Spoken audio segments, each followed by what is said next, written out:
నమస్కారం. లక్ష్మి చెప్పే కథలకు స్వాగతం. వీణులతో వీక్షించటానికి సిద్ధం కండి. ప్రియ సఖులు, ఇప్పుడు మనం ప్రముఖ రచయిత శ్రీ కొత్తపల్లి ఉదయబాబు గారు రచించిన ఓ పాపాలాలి అనే ఓ చక్కటి కథను విందామండి. ఈ కథ ఆంధ్రభూమి సచిత్ర వారపత్రికలో 16/12/1999లో ప్రచురింపబడింది. ఇక కథ మొదలుపెట్టేస్తున్నానండి. అలా ఉన్నావేం? ఆమె మౌన గోదావరికి చెరియలు కట్టవేస్తూ అడిగాడు రాజేష్. ఒకసారి కళ్ళు తెరిచి అతని కళ్ళల్లో ఒక నీరసమైన మెరుపు చూపు చూసి అతని కుడి చెయ్యి తన నుదుట ఉంచుకుని మళ్ళీ కళ్ళు మూసుకుందామే. అతడు ఆమెను మళ్ళీ ప్రశ్నించలేదు. అసలు వస్తూనే నాకొక సహాయం చేస్తావా రాజు అంటూ ఆర్తిగా అడిగిన ఆమె ప్రశ్న అతని హృదయానికి గాలం వేసింది. ఏమిటది అడిగాడు. 10 నిమిషాలు నీ ఒళ్ళో తల పెట్టుకుని పడుకుంటాను, నన్ను డిస్టర్బ్ చెయ్యవు కదూ అంది. బదులుగా చల్లగా ఉన్న ఆ చలువరాతి నేల మీద కూర్చుంటూ ఆమెను తన ఒడిలోకి పసిపాపలా తీసుకున్నాడు అతను. ఓ పాపాలాలి జన్మకే లాలి ప్రేమకే లాలి పాడనా తీయగా. గీతాంజలి చిత్రంలో తనకు అత్యంత ఇష్టమైన పాటను అతడు నిజ జీవితంలో అనుభవిస్తున్నాడు. రివ్వును వస్తున్న గాలికి ఎగురుతున్న ఆమె ముంగురుల అల్లరికి ఆమెకు మరల ఎక్కడ విశ్రాంతి భంగం అవుతుందో అన్నట్టుగా సున్నితంగా అతను వాటిని ఆమె చెవుల వెనక తోశాడు. అయితే అతని మస్తిష్కంలోని ఆలోచనలలా అవి ముందుకు దూకుతూనే ఉన్నాయి. ఆమెను సునిశితంగా పరిశీలించాడు అతను. ఒక పవిత్రమైన వస్తువును పరిశీలిస్తున్న ఆరాధనాభావం అతని చూపులో స్పష్టంగా గోచరిస్తోంది. ఒద్దికగా బొద్దుగా ఉండే ఆనాటి ముద్దబంతి పువ్వుకి ఈనాటి ఈ ముద్దమందారానికి ఎంతటి తేడా! తల్లి తండ్రి కొడుకు కూతురు ఉన్నదే కుటుంబం అన్న నిర్వచనానికి తగ్గట్టు ఉండే నిండైన వారి జీవితాలకు హఠాత్తుగా సంపూర్ణ సూర్యగ్రహణం పట్టినట్టు మంచి గవర్నమెంట్ జాబ్ చేస్తున్న తండ్రికి పక్షవాతం రావటం, మేడమెట్ల మించి జారిపడిపోయిన తల్లికి వెన్నుపూసల ఒక పూస జారిపోవటంతో మంచం మీద ఉండిపోవటం, అప్పటి వరకు స్కూల్ ఫస్ట్ అనిపించుకున్న తమ్ముడు కాలేజీలో చేరాక చెడు అలవాట్లకు బానిస కావటం ఆమెనొక్కసారిగా శిలగా మార్చేశాయి. ఆ శిలలో మిగిలిన ప్రేమ తటాకంలో ఆమె తన కలువ మనసును పెంచుకుంటోంది అపురూపంగా. నలిగిన పాత కాటన్ చీర ఆమె ఎద నుండి స్థానభ్రంశం చెంది రెపరెపలాడుతోంది. ఆమె పలుచని పొట్ట వెన్నుపూసకు అంటుకుపోయి ఆకలికి నాలుగు చాచిన కుక్క ఊపిరిలా డొక్కలు ఎగసెగసి పడుతున్నాయి. అప్పుడు చూశాడతను ఆమె పొట్ట మీద బెల్టుతో కొట్టినట్టుగా 2 చారికలు. అతను నిటారుగా అయ్యాడు. ఆమె పొట్ట మీద సున్నితంగా చెయ్యి వేసి తడమబోయాడు.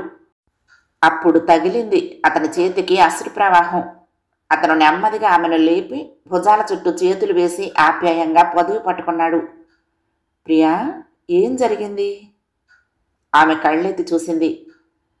రాజు అంటూ అతన్ని మరింతగా కరుచుకుపోయి నిద్రలో ఉలిక్కిపడిన చంటి పాపలా వెక్కి వెక్కి ఆడవసాగింది.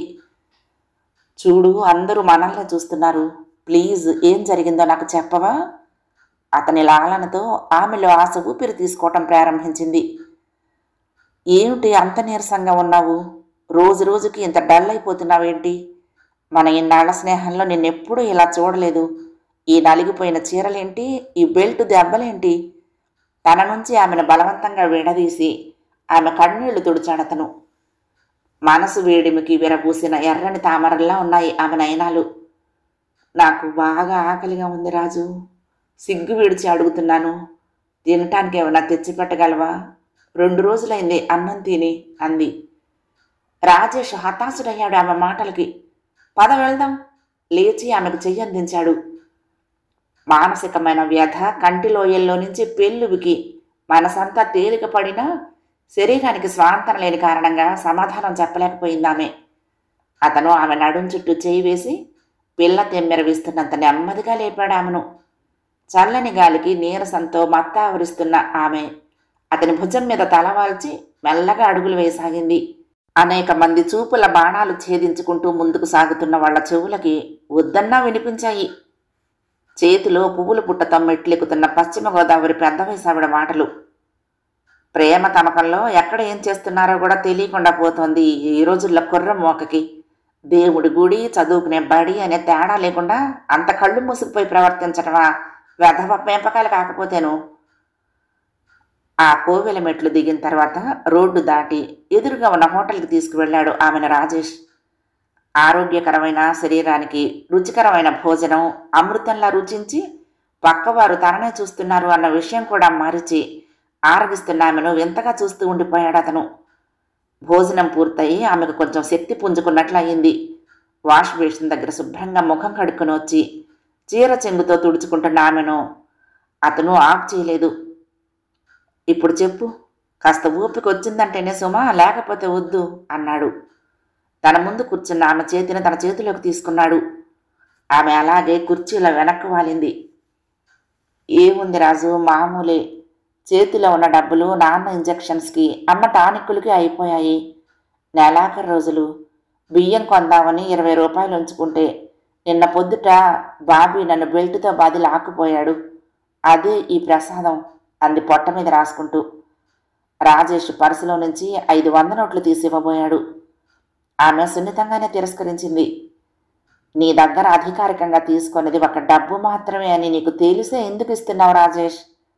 నీ గుండెల్లో తలదాచుకుని పడుకుంటే ఈ ప్రపంచం ఏమైపోయినా సరే నాకు అవసరం లేదు. నీ దగ్గర నేను పొందే మనశ్శాంతికి మాత్రం లెక్క కట్టకు. ఈ జన్మకు కాదు కదా, ఎన్ని జన్మలైనా తీర్చుకోలేను ఈ రుణం. అయినా రాజు, ఈ ప్రపంచంలో ఏ బాధైనా భరించవచ్చునేమో కానీ క్షుద్బాధ భరించటం ఎంతటి సహనమూర్తికి కుదరదేమో కాదు. ఆమె బేల మాటలు విని అతడు అన్నాడు, అయినా నువ్వు ఈ ఓవర్ స్ట్రెయిన్ తగ్గించుకోవాలి. చివరికి నాకు దక్కే నాటికి చంటిపాప పర్సనాలిటీతో కూడా మిగులుతావో లేదో. డబ్బు పర్సులో పెట్టేస్తూ అన్నాడు అతను. నీకు భయం అక్కర్లేదు. నీ తొలినాటి సుప్రియలా నీ దగ్గరకు వచ్చే పూజీ నాది. అంతవరకు అప్పుడప్పుడు ఇలా నన్ను ఆదుకుంటే చాలు. ఆమె అతని చెయ్యి సున్నితంగా నొక్కి వదిలింది. ఆమెలోని ప్రేమ వరద వెచ్చటి స్పర్శ ద్వారా తన నరాన ప్రవహిస్తున్నట్లుగా ఫీల్ అయ్యాడు అతను. నీకు ఉద్యోగం వస్తే కానీ మన పెళ్ళి కాదు, మన పెళ్ళి అయితేనే కానీ నా బాధ్యతలు తీరవు. అంతవరకు నీ డబ్బు అప్లికేషన్స్కి నా రక్తం నా కుటుంబానికి ధారపోయాక తప్పదనుకుంటా నిరాసక్తగా అందామే. ఎలక్షన్స్ వల్లనే కదా తయారైన ఆర్డర్స్ నాకు ఇంకా రానిది.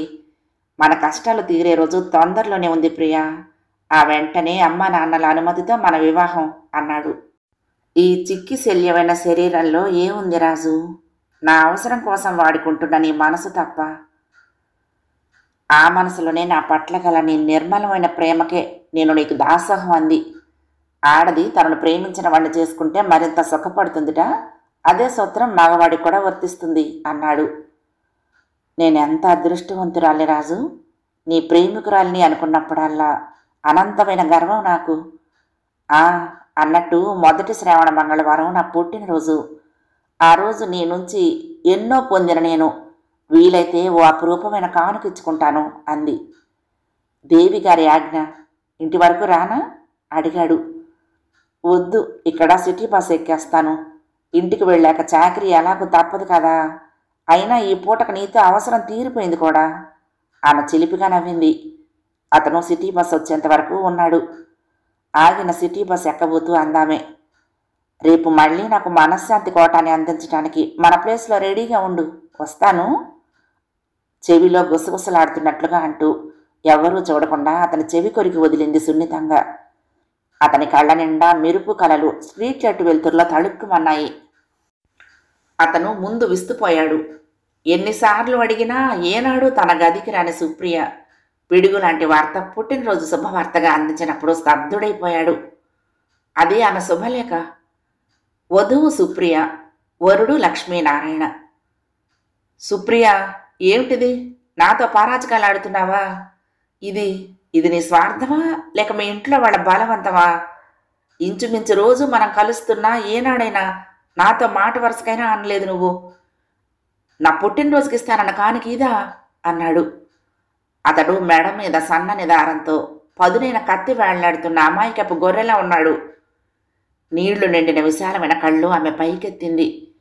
బొగ్గల మైదానాల వెంబడి ప్రవహించడానికే అన్నట్లు ఒక్క ఉదుటిన ఉరకబోయే కెరటాలు అక్కడ ఇమడలేక ఇబ్బంది పడుతున్నాయి. రాజు, ఆయన ఇండియన్ బ్యాంక్ ఆఫీసర్గా పనిచేస్తున్నాడు. నేను పనిచేస్తున్న కానివంటి ప్రిన్సిపాల్ గారికి బెస్ట్ ఫ్రెండుట. తరచూ వస్తూ ఉంటారు. ఏదో ఒక సందర్భంలో ప్రిన్సిపాల్ గారు నా గురించి, నా పరిస్థితి గురించి చెప్పారట. ఆయనకు నేను నచ్చానట. ప్రిన్సిపాల్ గారు మాకు ఇంటర్వ్యూ కూడా ఏర్పాటు చేశారు చెప్పింది. హా, అయితే ప్రిన్సిపాల్ గారికి కూడా మన సంగతి తెలుసు కదా. అయినా అదంతా అనవసరం. నువ్వు ఒప్పుకున్నావా? ఆత్రంగా అడిగాడు. ఇక దెబ్బలు తట్టుకునే శక్తి ఈ శరీరానికే కాదు, మనసుకు కూడా లేదు రాజు. అతనికి ఆమెలో వేదాలు వల్లిస్తున్న దెయ్యం కనిపిస్తున్నట్టుగా చూస్తూ ఉండిపోయాడు. ఆమె అతని గుండెల మీద వెక్కి వెక్కి ఏడవసాగింది. విఘ్నత గల అతడు ఆమె చుట్టూ చెయ్యి కూడా వేయలేదు. ప్రేమ సముద్రంలో పారేసుకున్న తన హృదయాన్ని తిరిగి వెతుక్కోవాలన్నమాట. అతడి నిర్లిప్తత గమనించిన ఆమె అర్థం చేసుకున్న దానిలా దూరంగా జరిగింది. నువ్వు తప్పక రావాలి రాజు అంది. ఇంతకాలం నీకు మనశ్శాంతినిచ్చాను అన్నావు. ఇప్పుడు నాకు అవసరం ఏర్పడేటట్టుంది అన్నాడు. నేను ఆయనతో ఆలోచించి చెప్తానన్నాను. ఆయన ఏకంగా శుభలేఖలు అచ్చువేయించుకునే వచ్చారు. అయితే నేను ఆయనకు మొదటి భార్యను కాదు.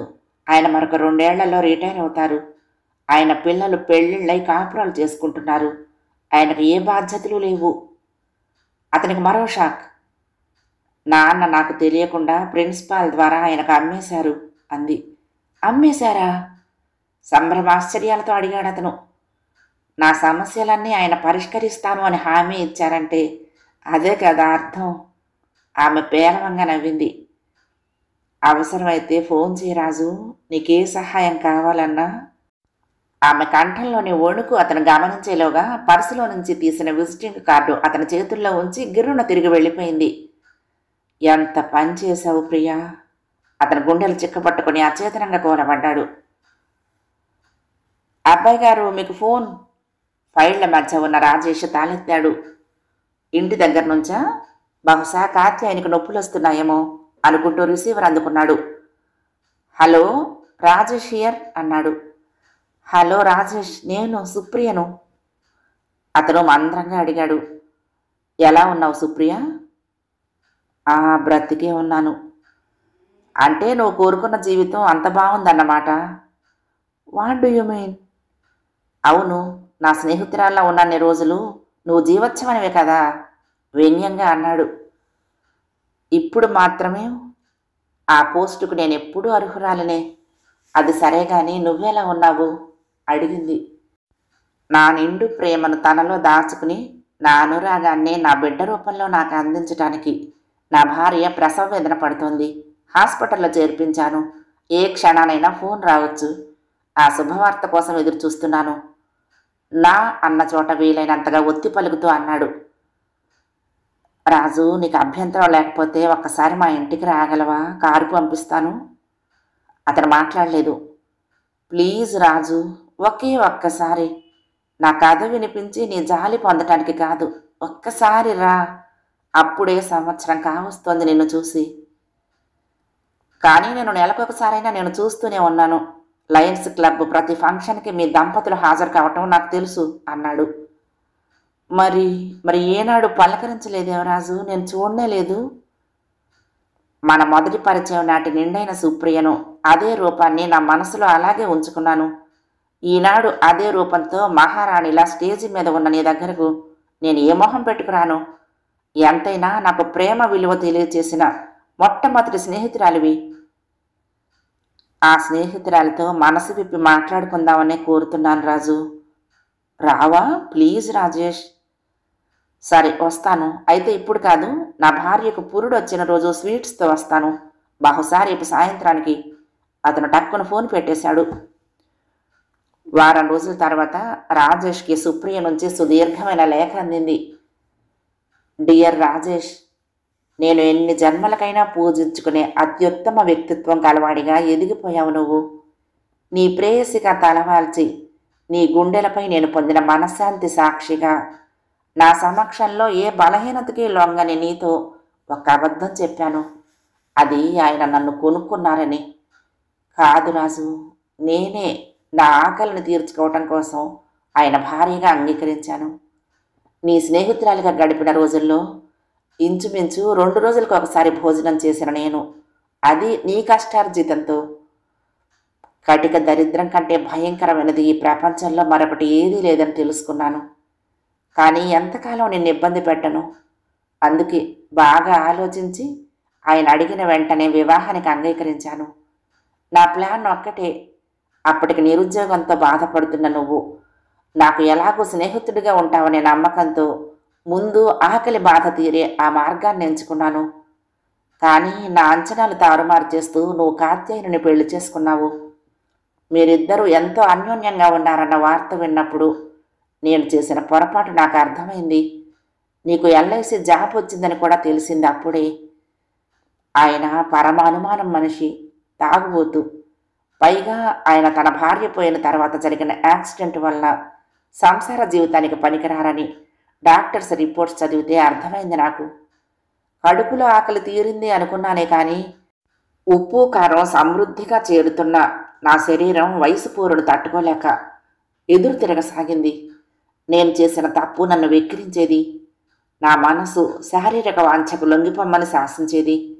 నా మనసును సమాధానపరుచుకుని మళ్ళీ చివరకు నిన్ను ఆశ్రయించాను. వారం రోజుల క్రితం నువ్వు మా ఇంటికి అబ్బాయి పుట్టాడన్న శుభవార్తతో వచ్చినప్పుడు సిగ్గు విడిచి నా కోరిక తీర్చమని అడిగాను. నువ్వు కోరకుండానే నా పుట్టినరోజున నీకు ఇద్దామనుకున్న బహుమతి అదే. నీ పట్ల ప్రేమ తమకంతో ఉన్న నా తనువు అటు ఆకలి బాధ తీర్చుకోవటానికి ఆయనను, కోరికలు తీర్చుకోవటానికి నిన్ను ఎంచుకుని ఈ అంపశయ్య జీవితంలో అడుగుపెట్టిన నాకు నువ్వు చెప్పిన సమాధానం కళ్ళు తెరిపించింది. ఏమన్నావు రాజు నువ్వు? కల్మషం లేని స్నేహం, మాలిన్యం లేని మనసు గల సుప్రియ నాకెప్పుడూ ఆరాధ్య దేవతే అని కాదు. అందుకే మళ్ళీ నీకోసం సుప్రియనే పుట్టడం కోసం నిన్ను తలుచుకుంటూ వెళ్ళొస్తాను స్నేహితుడా. మరి జన్మంటూ ఉంటే అలా పిలిచే అర్హతను సంపాదించే నీ స్నేహితురాలనే పుట్టాలని కోరుకుంటూ సెలవు, సుప్రియ. అతను ఆ ఉత్తరాన్ని గుండెలు కదుముకొని కళ్ళు మూసుకున్నాడు. అతని హృదయపు పై అరలో సుప్రియ మాత్రం తన భార్యకు ఏనాటికి చెప్పుకోలేని ప్రేమమూర్తిగా సజీవంగా నవ్వుతోంది. కథ సమాప్తం. ప్రియ సఖులు, ఈ కథ మీకు నచ్చితే తప్పకుండా లైక్ చేయండి, షేర్ చేయండి, కామెంట్ చేయండి, సబ్స్క్రైబ్ చేసుకుని నన్ను ఎంకరేజ్ చేయండి. ఉంటానండి. ప్రేమతో లక్ష్మి, కృష్ణాతీరం దుర్గమ్మ సన్నిధానం. నమస్తే.